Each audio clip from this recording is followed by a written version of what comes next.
Hi, this is Fabian from Google's Security and Privacy Group.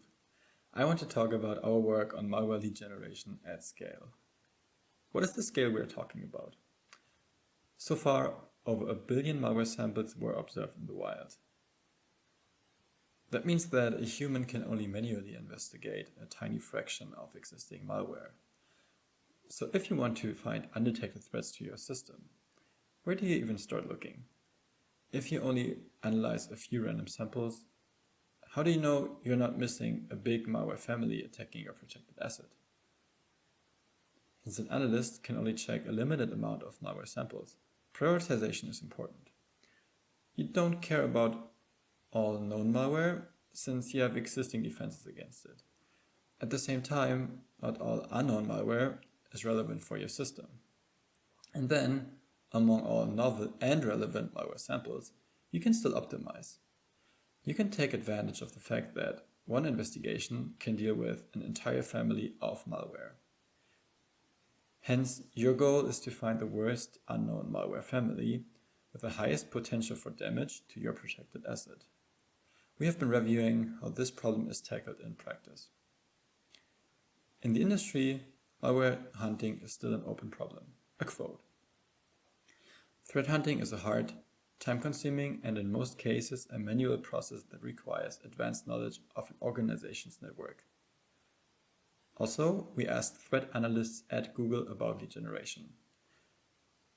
While 90% say that it's very or extremely important for their work, a majority spends at least 20% of their time in lead generation, and a third even take 40 or more percent of their time on it. So given that lead generation is important to analysts, we were wondering if we can make it less time-consuming for them. This is why we came up with Spotlight. Even though threat hunting cannot be fully automated, we can still empower analysts by presenting likely candidates for the best malware to investigate. At the same time, the analyst is kept in the loop to improve their outputs after an investigation. Spotlight uses deep learning to group malware by family. Using a combination of supervised and unsupervised techniques, we then prioritize the most dangerous groups for a given asset. Here's how Spotlight works. Its input is a malware dataset with features that could be generated from static and dynamic analysis. As its output, it provides a threat analyst with a prioritized list of clusters. After the investigation, the newly generated signatures are added to the dataset. Also, if the analyst finds a new malware family, the labels are added to improve the quality of the output. Spotlight works in 3 steps. First, a family classifier filters all known samples. Then, all remaining samples are clustered.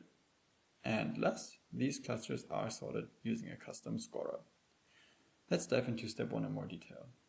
In our implementation, we fed 60,000 features, most of them being from VirusTotal, into a deep neural network. It is trained on all existing label information to classify malware by family. The benefit is twofold. First, we can filter out unlabeled samples that potentially also belong to one of the known families. And second, we output the activations of an early dense layer of this neural network as a 32-dimensional embedding. This compact embedding has the dual benefit of A. reducing the compute and memory requirements of the subsequent clustering, as the dimensionality is reduced by a factor 1000, and B. substantially improving the quality of Spotlight's output clusters. Intuitively, this embedding works well for clustering by family, since it contains features that are useful for classification by family. The second step performs hierarchical clustering on all remaining malware embeddings. We noticed during experiments that the embedding space contains lots of near duplicates. This is not surprising, given the polymorphic nature of malware. To speed up the clustering, we remove those near duplicates and merge them back in later. Step 3 is where Spotlight can be customized to the application at hand. A simple scoring function like cluster size might work already, but any metrics or telemetry from your system can be added here to better sort the clusters. Let's quickly look at how Spotlight performed in our experiments. We designed Spotlight to be easily run on a daily basis. We want to make sure that our pipeline is rerun after each investigation.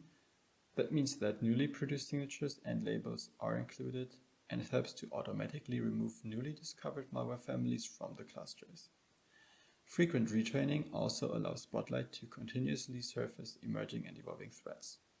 As such, efficiency is key. On our dataset of 67 million malware samples, a full run to output new clusters takes a bit more than half an hour. To our knowledge, this is the biggest malware dataset being analyzed in publication so far. Here are a few numbers on Spotlight's performance in our production system.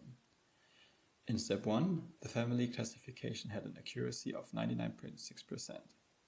Then, when we investigated the top 10 clusters, we only found one false positive in 100 analyzed samples. These top 10 clusters amount for roughly 8% of the input dataset. Therefore, we can likely remove a big chunk of samples already after the first round of investigations. Let's take a closer look at the features.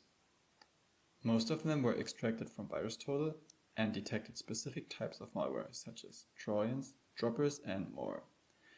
0.5% of features were added by our own threat analysts and are internal to our systems. What happens to the clustering quality when we remove those internal features?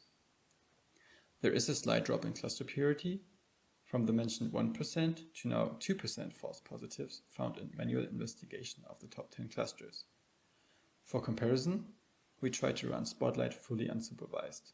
Completely removing step 1, we clustered not the embeddings, but the input features directly. The number of false positives increases to 7%, and our analysis suggests that some top clusters consist of 2 different malware variants. We performed more experiments, so if you're interested, please check out the paper. Thank you for listening.